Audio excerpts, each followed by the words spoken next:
Valley as we head through Friday into Saturday, bringing the threat of some severe storms, perhaps tornadoes and large hail across the region.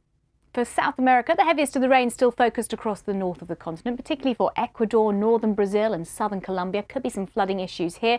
Some thunderstorms also developing across the far south of Brazil into northern parts of Argentina, where it's turning cooler than of late. Across to Europe on Friday, and low pressure is sweeping through central parts of the continent. A breezy, showery spell of weather for many areas. More snow to come across the Alps. Still cold, though, across the far east of Europe at the moment, and colder conditions are filtering into parts of northeast Africa. Cairo with those northerly winds, seeing temperatures below average. Meanwhile, staying very warm further west across the likes of Morocco.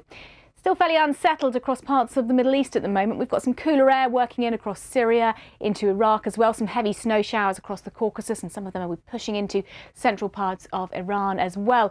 And showers of rain at low levels, but heavy snow across the far north of India, Pakistan into Afghanistan, with further heavy showers and thunderstorms breaking out across Bangladesh and the northeast of India too.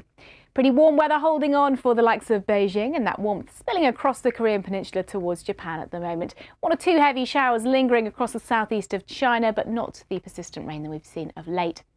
Meanwhile, it's been very wet across Western Australia.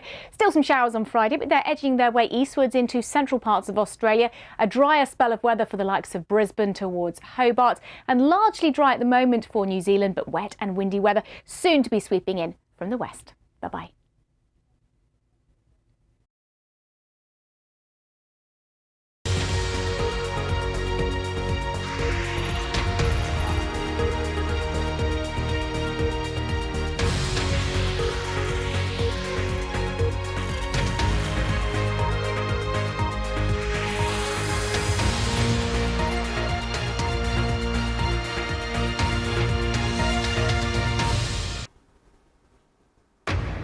This is BBC News. Welcome if you're watching here in the UK or around the globe. I'm Reeta Chakrabarti.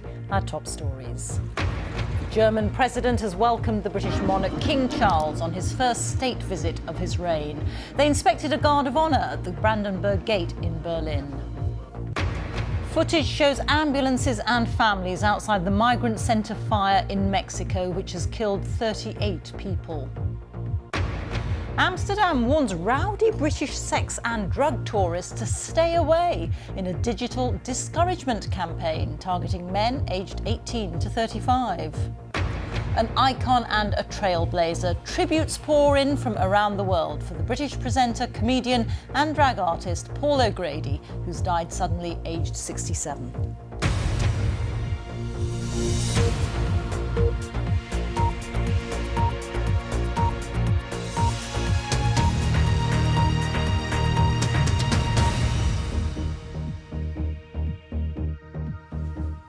Hello and welcome to the programme. King Charles has arrived in Germany for his first overseas state visit since succeeding his mother as the British monarch. He and his wife Camilla, the Queen Consort, were greeted with a ceremonial gun salute shortly after their plane landed in Berlin. They then travelled on to the Brandenburg Gate, where there was an official welcome hosted by President Frank-Walter Steinmeier. The landmark was once associated with the country's division during the Cold War and is a symbolic site in its subsequent reunification. It's the first ceremonial welcome ever held there for a visiting head of state. The visit is being seen as part of a move by the UK to improve relationships with its European neighbours. It includes a visit to the German president's residence, Bellevue Palace, where the King and Queen Consort signed the guest book and will enjoy a state banquet in their honour. Well, President Steinmeier says he's looking forward to working with Britain on future projects. This visit, your very first trip abroad as the new king, Your Majesty, is a great personal gesture. And at the same time, I think it's an important gesture for German-British relations. And today, on the day 6 years ago when Britain began its exit from the European